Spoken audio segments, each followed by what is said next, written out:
पहलगाम में जो आतंकवादी हमला हुआ उसमें देश राहुल गांधी और प्रधानमंत्री नरेंद्र मोदी का फर्क देख रही है। कांग्रेस पार्टी में से जो भी नेता कुछ भी कहता है, गोदी मीडिया उसका दोष राहुल गांधी पर मढ़ देता है। रॉबर्ट वाड्रा जो कांग्रेस में नहीं है, वो जो भी कहते हैं दोष राहुल का। मणिशंकर अय्यर वो भी कांग्रेस में नहीं है, मगर दोष किसका? राहुल गांधी का। मगर प्रधानमंत्री नरेंद्र मोदी, उनकी कोई जवाबदेही नहीं है। उनके पार्टी के नेता दंगा भड़काने की कोशिश कर रहे हैं, इस मौके पर लोगों को लोगों से लड़ाने की कोशिश कर रहे हैं, मगर उनकी कोई जवाबदेही नहीं है। आज बेबाक में मैं आपको बताने वाला हूं पहलगाम आतंकवादी हमले में रवैये को लेकर राहुल और मोदी का फर्क। बेबाक। तू सवाल तो पूछ, हक है तेरा, फर्ज है तेरा, किसी की खैरात, किसी का एहसान नहीं तुझ पर, मगर शर्त है अंदाज़े बयां हो बेखौफ, अंदाज़े बयां हो स्पष्ट, अंदाज़े बयां हो बेबाक। हां, उस लफ्ज को याद रखो, अंदाज़े बयां हो बेबाक। बेबाक। जब पहलगाम में आतंकवादी हमला हुआ था तब राहुल गांधी कहां थे? प्रधानमंत्री नरेंद्र मोदी कहां थे? राहुल गांधी अमेरिका में थे और प्रधानमंत्री नरेंद्र मोदी सऊदी अरब में एक आधिकारिक यात्रा पर। आतंकवादी हमला जैसे ही होता है, दोनों अपनी यात्राओं को खत्म कर देते हैं। मगर प्रधानमंत्री क्या करते हैं? यात्रा खत्म करने के बाद वो सीधा बिहार पहुंच जाते हैं और वहां पर एक चुनावी सभा को संबोधित करते हैं। जी हां, अब तक प्रधानमंत्री ना कश्मीर गए, न मारे गए किसी भी व्यक्ति के परिवार को अपने घर बुलाया और उनके दर्द को बांटने की कोशिश की। सबसे बड़ी बात, प्रधानमंत्री नरेंद्र मोदी जो हैं वो तमाम सभाओं में जा रहे हैं, वहां हंसी ठिठोली कर रहे हैं। कभी यह हंसी ठिठोली होती है नीतीश कुमार के साथ, कभी यह हंसी ठिठोली होती है चंद्रबाबू नायडू के साथ। सबसे बड़ी बात, वो केरल जाते हैं और केरल में एक मंच पर जहां शशि थरूर और वहां के मुख्यमंत्री होते हैं, कहते हैं कि आज इस तस्वीर में जहां मैं शशि थरूर के साथ हूं, कई लोगों को जलन होने वाली है। यानी कि प्रधानमंत्री इस मौके पर भी चुटकुले मारते हैं, लतीफे कसते हैं। मैं फिर आपसे पूछना चाहता हूं, अगर इस वक्त पहलगाम हिंसा के बाद राहुल गांधी की एक तस्वीर सामने उभर कर आ रही होती है जिसमें वो हंसी तो बहुत दूर की बात, मुस्कुरा भी रहे होते हैं, कहीं पर आइसक्रीम खा रहे होते हैं, कहीं पर मौज मस्ती कर रहे होते हैं, तो आप अंदाजा लगा सकते हैं गोदी मीडिया ने क्या बवाल किया होता। यह फर्क है राहुल गांधी और प्रधानमंत्री नरेंद्र मोदी के बीच। कहने को प्रधानमंत्री नरेंद्र मोदी देश के प्रधानमंत्री हैं, मगर उनकी कोई जवाबदेही नहीं है। अब भी सवाल राहुल गांधी से पूछे जाते हैं। भाजपा के विधायक पंकज सिंह कहते हैं कि पहलगाम आतंकवादी हमला कांग्रेस की वजह से हुआ। मैं फिर आपसे पूछना चाहता हूं, कहने को राहुल गांधी के जीजा हैं रॉबर्ट वाड्रा, मगर क्या वो कांग्रेस में है? ऐसे में अगर वो कोई अनर्गल बात करते हैं तो क्या इसका ठीकरा राहुल गांधी के सिर पर? और प्रधानमंत्री नरेंद्र मोदी मंच पर खड़े होकर हंस रहे हैं। 13वीं तक नहीं हुई थी, लोग जो मारे गए थे 13वीं तक नहीं हुई थी, मगर प्रधानमंत्री हंस रहे थे, प्रधानमंत्री चुटकुले मार रहे थे, प्रधानमंत्री नरेंद्र मोदी मंच पर खड़े होकर विपक्ष का अपमान कर रहे थे। समानांतर तौर पर उनकी पार्टी के कई नेता हैं जो जहर उगल रहे हैं, चाहे वो शुवेंदु अधिकारी हों, चाहे वो निशिकांत दुबे हों, चाहे इनके विधायक हों, चाहे इनके नेता, और सबसे शॉकिंग इनका प्रचार तंत्र। हिमांशी नरवाल जो कि पत्नी है विनय नरवाल की, जो इस आतंकवादी हमले में शहीद हो गए। हिमांशी का गुनाह सिर्फ इतना था कि उन्होंने शांति की अपील की थी, और देखिए इस वक्त भाजपा का प्रचार तंत्र एक शहीद की पत्नी का किस कदर अपमान कर रही है, लगातार अपमान कर रही है, उनके चरित्र पर प्रहार कर रही है। हमारे प्रधानमंत्री जो एक क्रिकेटर की उंगली में चोट पहुंच जाती है तब ट्वीट करते हैं, मगर साहब मजाल है हिमांशी के बारे में एक शब्द कहा हो। और ऐसा नहीं है कि हिमांशी ने प्रधानमंत्री नरेंद्र मोदी के खिलाफ कुछ कहा हो या फिर भाजपा के खिलाफ कुछ कहा हो। नहीं, हिमांशी सिर्फ इतना कह रही है कि देश में शांति होनी चाहिए और इन हमलों के लिए मुसलमानों और कश्मीरियों पर दोष ना मढ़ा जाए। सिर्फ इतना कहने के लिए उनके चरित्र पर इतना प्रहार। मगर साहब मजाल है प्रधानमंत्री नरेंद्र मोदी एक शब्द कहें, अपने गुर्गों पर लगाम लगाएं। मगर हां, आपकी सरकार क्या कर रही है? नेहा सिंह राठौर, डॉक्टर मेडूसा, शमिता यादव, जो इस मुद्दे पर सरकार को जवाबदेह बनाने की कोशिश कर रहे हैं, उन पर एफआईआर दर्ज की जा रही है। यानी कि देश की बेटियों की अस्मिता बचाने के बजाय देश की बेटियों को, जिन बेटियों को पाकिस्तानी आतंकवादियों ने विधवा कर दिया था, उन्हें बचाने के बजाय, उनकी अस्मिता को डिफेंड करने के बजाय आप देश की 3 अन्य बेटियों पर FIR करते हैं। प्रधानमंत्री, मैं फिर आपसे पूछना चाहता हूं, क्या हिमांशी का दर्द आपके लिए मायने नहीं रखता? क्या वजह है प्रधानमंत्री कि हिमांशी के लिए आपके मुंह में एक शब्द नहीं है? बमुश्किल 21 से 22 साल की लड़की है। शादी के 4 दिन बाद एक आतंकवादी हमले में वो अपने पति को गंवा देती है। वो इस दर्द का सामना कर रही है। इस दर्द के बावजूद उसके मन में कोई नफरत नहीं है। मगर आप देखिए प्रधानमंत्री, आपका जो IT सेल है उस पर किस तरह का प्रहार कर रहा है। भाजपा के एक भी नेता ने आपके नेशनल कमीशन फॉर वुमेन को छोड़ के, वो भी किंतु परंतु में बात कर रहे हैं, भाजपा के एक भी नेता ने हिमांशी के पक्ष में बयान नहीं दिया। और प्रधानमंत्री, आप भी खामोश हैं।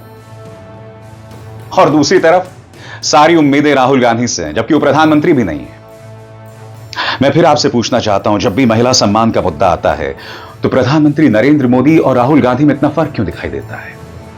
आपको याद है जब पश्चिम बंगाल में चुनाव हुए थे, प्रधानमंत्री नरेंद्र मोदी जहां जहां जा रहे थे वो ममता बनर्जी पर ताना मारते थे, दे दे ओ दे दे करके। याद है कि नहीं आपको? प्रधानमंत्री नरेंद्र मोदी ने चाहे रेणुका चौधरी हो, सोनिया गांधी हो, प्रियंका गांधी वाड्रा हो, तमाम महिला नेत्रियों के बारे में अनर्गल बयान दिए हैं। और उसकी देखा देखी भाजपा का प्रचार तंत्र महिलाओं पर प्रहार करता है। और सिर्फ सोनिया गांधी पर नहीं, वो लोग नेहा ठाकुर से लेकर तमाम जो महिला पत्रकार हैं उन्हें भी नहीं बख्शते हैं। ये लोग उन पर भी लगातार प्रहार करते हैं और इस सोच के लिए उन्हें प्रेरणा मिलती है। याद कीजिएगा जब पश्चिम बंगाल के चुनाव हुए थे आज से 4 साल पहले, क्या हुआ था उस वक्त? ममता बनर्जी पर प्रहार करते हैं प्रधानमंत्री और उसी का अनुसरण पार्टी के तमाम नेता करते हैं, चाहे अमित मालवीय हो, दिलीप घोष हो, सब ममता पर प्रहार करना शुरू कर देते हैं। प्रधानमंत्री ने एक भी शब्द, जब इन महिला नेताओं पर प्रहार होते हैं, एक भी शब्द नहीं कहा था। मगर आज जब मैं पहलगाम आतंकवादी हमले में राहुल और मोदी का फर्क बता रहा हूं तो मैं आपको बताता हूं, स्मृति ईरानी याद है ना आपको, अमेठी से सांसद हुआ करती थी। याद कीजिएगा जब राहुल गांधी की सांसदी चली गई थी तब राहुल गांधी के बारे में क्या क्या नहीं कहा था। याद कीजिएगा राहुल गांधी की मां सोनिया गांधी पर किस तरह से हमला किया था। वो लम्हा आपको याद होगा, संसद के अंदर एक भाजपा की सांसद पर प्रहार हो रहा था। सोनिया गांधी उनके पास जाती हैं, उनका हाथ पकड़ के उनके दर्द को जानने की कोशिश करती हैं, मगर उसी वक्त स्मृति ईरानी उन पर प्रहार कर देती हैं कि वापस जाइए आप जहां से आई हैं। इस तरह से बेइज्जत किया था राहुल की मां को। मगर क्या राहुल ने उसका जवाब दिया? क्या प्रियंका ने उसका जवाब दिया? राहुल ने क्या किया मैं आपको बताता हूं, क्योंकि जब स्मृति ईरानी अमेठी से चुनाव हार गई थी, आपको याद होगा, कांग्रेस का प्रचार तंत्र उन पर लगातार प्रहार कर रहा था, उनका मजाक बना रहा था। तब राहुल गांधी ने एक ट्वीट किया था कि जीत और हार तो होती रहती है और जीत के वक्त ही किसी के चरित्र का पता चलता है। उन्होंने अपने पार्टी के समर्थकों से अपील की कि स्मृति ईरानी पर हमला करना बंद कर दीजिए। वो उस स्मृति ईरानी के पक्ष में आए जिस स्मृति ईरानी ने उनकी मां का अपमान किया। जब राहुल गांधी की सांसदी चली गई थी दोस्तों, जी हां, तब स्मृति ईरानी ने राहुल पर ताना मारा था। यह वो स्मृति ईरानी है जब राहुल गांधी भारत जोड़ो यात्रा कर रहे थे, तब क्या हुआ था याद है आपको? तब राहुल गांधी के बारे में लगातार स्मृति झूठ बोल रही थी और यह पहली बार नहीं किया था। राहुल गांधी के बारे में झूठ कहा था कि उन्होंने स्वामी विवेकानंद का अपमान किया और जब उन्होंने भारत जोड़ो यात्रा शुरू की तो स्वामी विवेकानंद के सामने सिर नहीं झुकाया, जो कि सरासर झूठी बात थी। राहुल गांधी ने स्वामी विवेकानंद के सामने सिर झुकाया था और बात वहां नहीं रुकी। राहुल गांधी के बयान को बार बार तोड़ मरोड़ कर पेश करना। याद है संसद में कैसे दहाड़ी थी स्मृति? उन्होंने कहा था कि राहुल गांधी ने कहा है कि दुनिया वालों भारत आओ और भारत की महिलाओं के साथ बलात्कार करो। राहुल ने ऐसा नहीं कहा था। मैं आपको मिसालें क्यों बता रहा हूं? राहुल गांधी उस स्मृति ईरानी के पक्ष में आई जिन स्मृति ईरानी ने उनके बारे में झूठ कहा, उनकी मां पर प्रहार किया। और दूसरी तरफ प्रधानमंत्री वजह बने, यानी प्रधानमंत्री नरेंद्र मोदी वजह बने उन महिलाओं की ट्रोलिंग के जिन्हें वो खुद चिढ़ाते थे, चाहे वो सोनिया गांधी हो, चाहे वो ममता बनर्जी हो। और आज हिमांशी का अपमान हो रहा है, एक शहीद की पत्नी का अपमान हो रहा है, प्रधानमंत्री खामोश है। क्यों खामोश है मैं समझ नहीं पा रहा हूं। प्रधानमंत्री, अगर आपके मन में हिमांशी के लिए दर्द नहीं तो कम से कम शीतल कलाठिया के लिए तो होगा। आप ही के गुजरात की रहने वाली है शीतल कलाठिया, जिसने आप ही के एक सांसद मंत्री से कहा था कि हम टैक्स का पैसा देते हैं मगर हमें सुरक्षा नहीं मिलती, मेरे पति को मुझे वापस कर दो। शीतल के पति को आतंकवादियों ने मौत के घाट उतार दिया था। सबसे बड़ी बात, उसके बेटे के अंदर कड़वाहट होनी चाहिए, मगर नहीं, बेटा भी कह रहा है कि कश्मीरियों का कोई दोष नहीं था। प्रधानमंत्री, क्या आपने इन लोगों को अपने घर बुलाकर उनसे बात की? क्योंकि शीतल तो गुजरात की है ना, और इसमें दो राय नहीं है कि आपकी नीतियां, आपकी जो पॉलिसीज हैं, आपकी सबसे बड़ी और सबसे पहली प्राथमिकता अमूमन गुजरात होती है। तो गुजरात से ये जो दर्द भरी आवाज सामने उभर कर आ रही है, उसके लिए भी आपके मन में कोई करुणा नहीं है। मैं समझना चाहता हूं क्यों प्रधानमंत्री। प्रधानमंत्री, आप कहते हैं कि मुझे रोज 2-2, 3-3 किलो गालियां पड़ती हैं, मगर प्रधानमंत्री, आपकी जो आलोचना करता है उसे तो जेल भेज दिया जाता है, उसके खिलाफ एफआईआर होती हैं। सामान्य सा सवाल करने वाली जो संस्थाएं होती हैं उन पर इनकम टैक्स के रेड, आतंकवादी विरोधी दस्तों का रेड, ईडी का रेड। नेहा सिंह राठौर से पूछ लीजिए, मेडूसा से पूछ लीजिए, शमिता यादव से पूछ लीजिए, संजय शर्मा से पूछ लीजिए, HW न्यूज और न्यूज क्लिक से पूछ लीजिए, क्विंट से पूछ लीजिए, और सबसे बड़ी बात एनडीटीवी से पूछ लीजिए। वो एनडीटीवी जिसके मालिक डॉक्टर प्रणॉय रॉय होते थे, मगर उन्हें इतना परेशान किया गया, इतना परेशान किया गया कि आज उस एनडीटीवी के मालिक आपके परम मित्र गौतम अडानी हैं। प्रधानमंत्री, जो आपकी आलोचना करता है आप उसका वो हश्र कर देते हैं। उमर खालिद आज भी जेल में क्यों है कोई नहीं जानता, और फिर भी आप विक्टिम कार्ड खेलते हैं।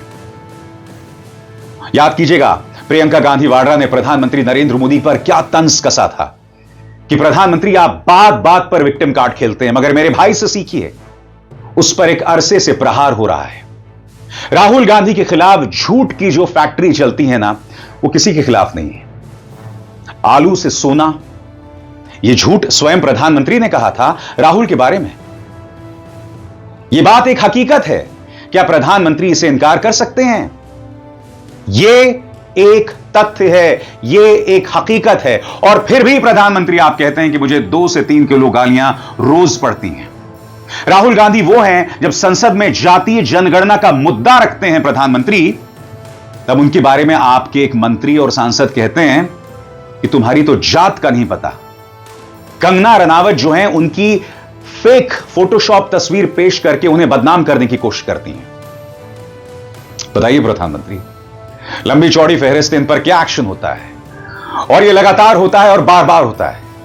क्या आप मुझे बता सकते हैं कि संसद के अंदर क्या होता है प्रधानमंत्री? संसद के अंदर भी राहुल और मोदी का फर्क आपको दिखाई देगा।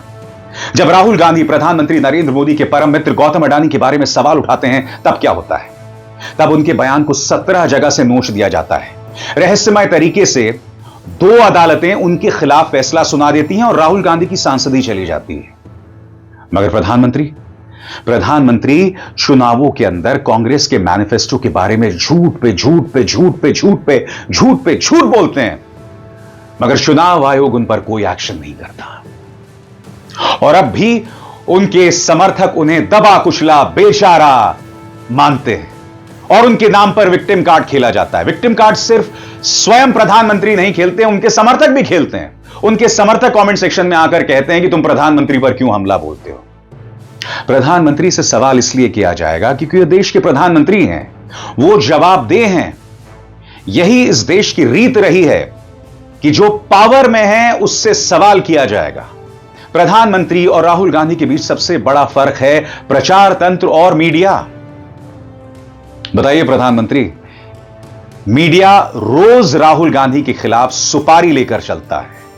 उनके बयानों को तोड़ मरोड़ कर पेश किया जाता है। उदयपुर में एक व्यापारी का सिर कलम कर दिया जाता है। और याद कीजिएगा, राहुल गांधी के बयान को तोड़ मरोड़ कर पेश किया था जी न्यूज ने। और जब जी न्यूज के संपादक को इस झूठ पर गिरफ्तार करने के लिए पुलिस पहुंचती है, तब उत्तर प्रदेश पुलिस यानी भाजपा की पुलिस उसे बचा ले जाती है।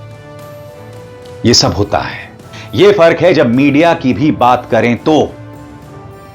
राहुल गांधी ने चाहे जितने भी मुद्दे उठाए, लगभग सभी सही साबित हुए। कोरोना के बारे में उनकी चेतावनी, अर्थव्यवस्था के बारे में उनकी चेतावनी, चीन के हमलावर रवैये की चेतावनी, गालवान घाटी से पहले राहुल गांधी लगातार चेतावनी देते रहे। क्या हुआ? आखिरकार राहुल गांधी की तमाम बातों को आपको मानना पड़ा। 3 कृषि कानून को लेकर आपको राहुल की बात माननी पड़ी। आपको वक्फ बिल को समिति को भेजना पड़ा। आपने किस तरह से पारित करवा लिया वो बात अलग है। गुप्त चुनावी चंदा, इस मुद्दे को लेकर राहुल गांधी लगातार सवाल उठाते रहे। आप उनकी बात नहीं मानते थे, उनका मजाक बनाते थे। आखिरकार गुप्त चुनावी चंदा को हटना पड़ा। सबसे बड़ी बात, जातीय जनगणना। याद कीजिएगा, प्रधानमंत्री ने कहा था कि यह अर्बन नक्सली सोच है। मुख्यमंत्री आदित्यनाथ ने बटेंगे तो कटेंगे का नारा दे दिया था। हुआ क्या आखिरकार भारतीय जनता पार्टी को जातीय जनगणना माननी पड़ी, एक के बाद एक। मैंने आपको सारी मिसालें दी, जो राहुल गांधी ने कहा, इन्हें आखिरकार मानना पड़ा। इसीलिए राहुल गांधी आज ये कह रहे हैं कि सरकार तुम्हारी है मगर सिस्टम हमारा है। यानी कि आपके इरादे इतने बुलंद हैं कि आप जो कह रहे हैं सरकार को मानना पड़ रहा है। इसमें दो राय नहीं है कि आपका प्रचार तंत्र है और यह प्रचार तंत्र इसे तोड़ मरोड़ कर पेश करेगा और चुनावों में इसी जातीय जनगणना के मुद्दे पर आपको फायदा भी हो जाएगा। मगर आप भी जानते हैं कि जातीय जनगणना किसने पूरी शिद्दत के साथ उठाई थी, और उसमें न सिर्फ राहुल गांधी हैं, उसमें तेजस्वी यादव और अखिलेश यादव भी हैं। क्या आप इस बात से इनकार कर सकते हैं? तो राहुल गांधी की तमाम बातों को आपको मानना पड़ता है, मगर फिर भी राहुल गांधी को ये लोग जोकर बताते हैं। फिर भी आप कहते हैं कि राहुल गांधी गैर जरूरी हैं। फिर भी राहुल गांधी जो भी कहते हैं तो इनकी तमाम मंत्रियों की लाइन लग जाती है। राहुल गांधी विदेश क्या जाते हैं, उनके एक एक बयान को तोड़ मरोड़ कर पेश किया जाता है। मगर प्रधानमंत्री विदेश जाकर चाहे भारत की जितनी भी तौहीन करें, याद है आपको उनका वो बयान कि पहले के जमाने में जब हम भारत आते थे तो लोग कहते थे कि कहां फंस गए, कहां रह गए, ये कोई जगह है, ये कोई देश है। कल्पना कीजिए अगर यही राहुल ने कहा होता तो। राहुल गांधी का बयान, विदेशों में दिया गया बयान, चाहे वो आरक्षण पर हो, चाहे वो अमेरिका और ब्रिटेन के दखल पर हो, उसे तोड़ मरोड़ कर पेश किया जाता है और यह पूरा प्रचार तंत्र लगा रहता है।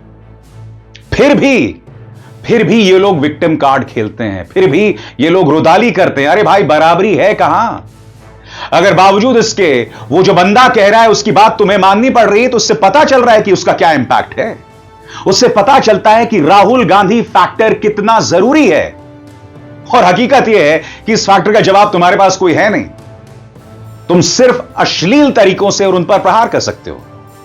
आपको याद है जब वो भारत जोड़ो यात्रा कर रहे थे, तब तमिलनाडु का एक नेता था, रवि, भाजपा का नेता। उन्होंने राहुल गांधी और उनकी भांजी के बारे में अश्लील बयान दिया था। यानी कि इनकी कोई हद नहीं है। राहुल और प्रियंका के रिश्तों के बारे में याद कीजिए अनुराग ठाकुर ने क्या कहा था। संबित पात्रा, राहुल गांधी एक छोटी सी लड़की का हाथ पकड़कर चल रहे थे, इत्तेफाकन वो लड़की एक मुस्लिम लड़की थी। उसके बारे में भी संबित पात्रा ने अश्लील बयान दिया था। राहुल गांधी को इन तमाम चीजों का सामना करना पड़ता है। इसीलिए मैं आपसे कह रहा हूं, कोई मुकाबला ही नहीं है दोनों में। और बावजूद इसके अगर राहुल गांधी की बात प्रधानमंत्री को माननी पड़ रही है, तो पता चलता है कि राहुल गांधी फैक्टर भारतीय सियासत में, भारतीय राजनीति में क्या मायने रखता है। मगर आज बहुत जरूरी हो जाता है कि जिस तरह से हिमांशी का अपमान हो रहा है, प्रधानमंत्री आपको सामने आना पड़ेगा। राहुल, आपको भी सामने आना पड़ेगा। हम एक शहीद की पत्नी का अपमान इस तरह से होता हुआ नहीं देख सकते। देश ये किसी भी कीमत पर बर्दाश्त नहीं कर सकता, क्योंकि चाहे प्रधानमंत्री हो, चाहे राहुल गांधी हो, उनसे कहीं ज्यादा बड़ा एक शहादत का जज्बा है। एक शहीद के पत्नी के आंसू हैं, और उन आंसुओं को सूखने से पहले जो लोग उन पर प्रहार कर रहे हैं, प्रधानमंत्री को उन पर कड़ी से कड़ी कार्रवाई करनी चाहिए। अभिसार शर्मा को दीजिए इजाजत। नमस्कार।